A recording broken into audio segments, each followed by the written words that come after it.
currently talking about the new anti-money laundering and the counter-terrorism legislation.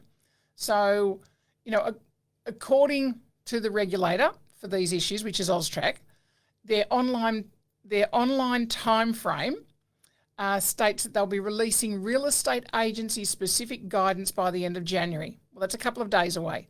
By the time some of you watch this, it'll probably be February. So, it's now. So we need to be watching more of this. For those of you who completed your CPD this year, it's one of the topics, and you would be aware that agencies must enrol as a reporting entity with enrolments commencing from the 31st of March.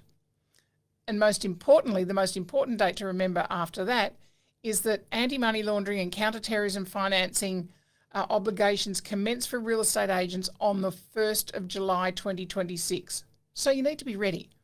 So there are some specialist platform providers that are out there helping you with know your customer and your customer due diligence, or your KYC or CDD, as they're referring to it when you look at the AUSTRAC site. So lots more acronyms coming for us in the AML, CTF space. So here at ACOP, we're currently reviewing a couple of those external service providers, the specialist platform providers, who are offering services to the real estate sector and to networks and to individual offices to assist them to meet your AML CTF requirements. They all appear to be offering integrated compliance platforms and some offering fully integrated outsourced identity checks and verification of individuals, of companies, of trusts.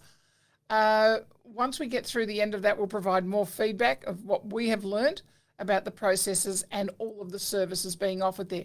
Obviously, there is a cost involved in that. So, it comes down to the time, the compliance requirements. It doesn't take away your responsibility and your obligations to be responsible for this. So the compliance officer that will be appointed within each of your agencies or across a network will still need to make sure that these are happening. You can't abrogate all of your responsibilities to an external platform provider. You still need to check that it's happening and that it's happening compliantly for within your agency. So if you have any feedback or comments to make about any of these specialist platform providers, or how it's working, or how you see it working, or questions that you have about it, let us know. Let us know what your comments are or your questions, and we can pass some of those on when we're talking to these platform providers and hopefully get some answers on it.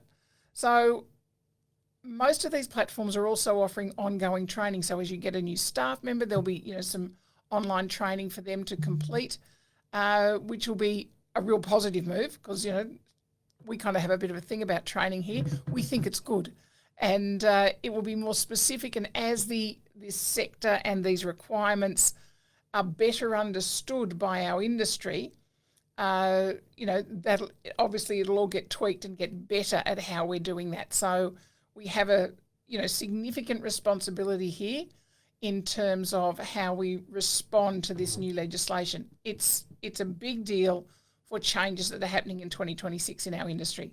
So we look to AUSTRAC for greater guidance, greater levels of guidance, and we also look to some of these providers who can assist us and hold our hand on the way through. So stay tuned for more news on that. We're certainly looking at it quite intensely at the moment.